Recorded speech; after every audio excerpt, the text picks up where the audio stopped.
Big John, Big John.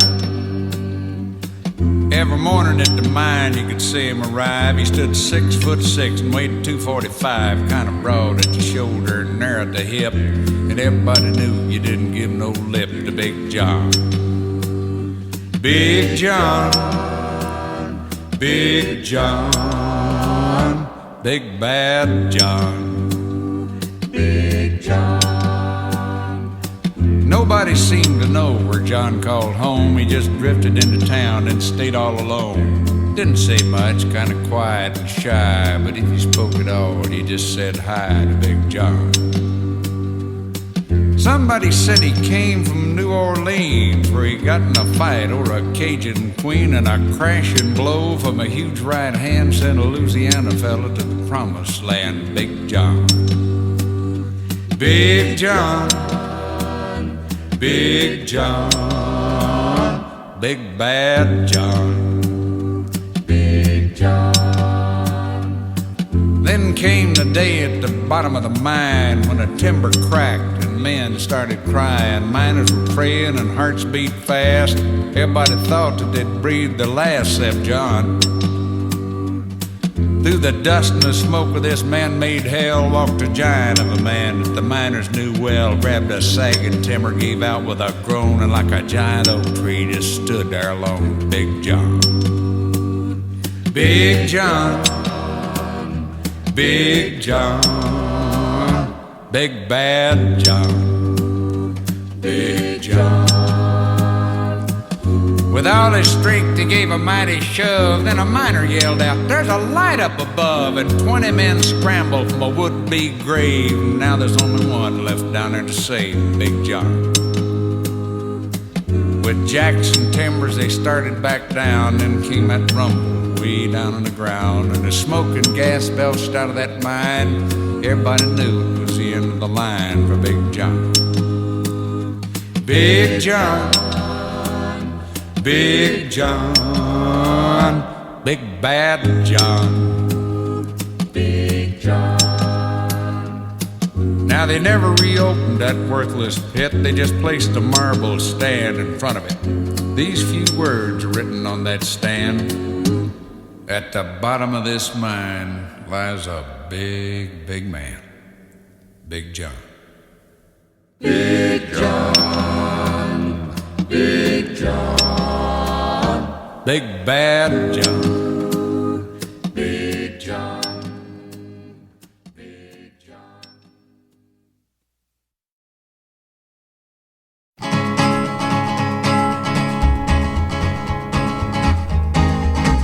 To the town of our Frio rode a stranger one fine day. Hardly spoke to folks around him, didn't have too much to say. No one dared to ask his business, no one dared to make a slip.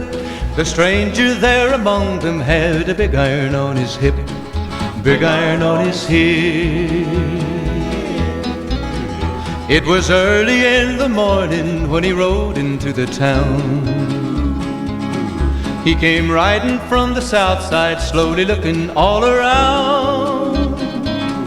He's an outlaw, loose and running, came the whisper from each lip, and he's here to do some business with a big iron on his hip, big iron on his hip.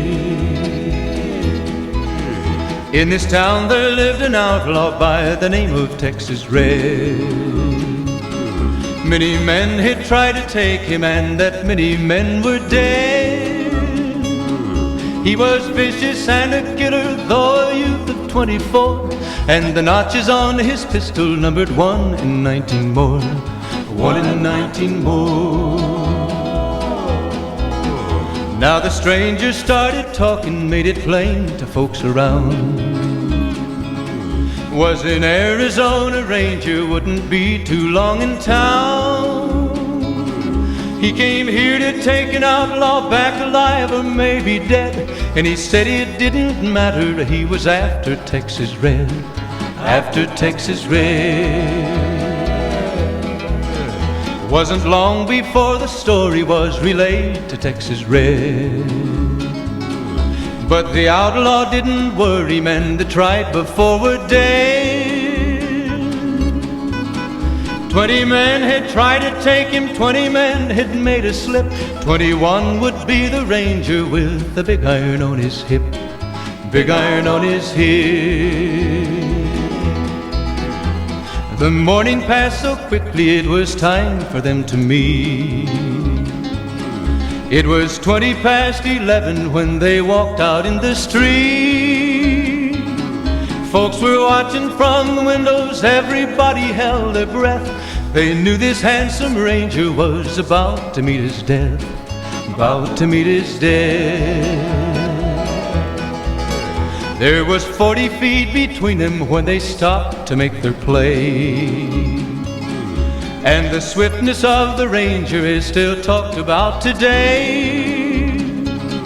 Texas red, not cleared leather, for a bullet fairly ripped. And the ranger's aim was deadly with the big iron on his hip. Big iron on his hip. It was over in a moment and the folks had gathered round. There before them lay the body of the outlaw on the ground. Oh, he might have went on living, but he made one fatal slip when he tried to match the ranger with the big iron on his hip. Big iron on his hip. Big iron, big iron. When he tried to match the ranger with the big iron on his hip. Big iron on his hip.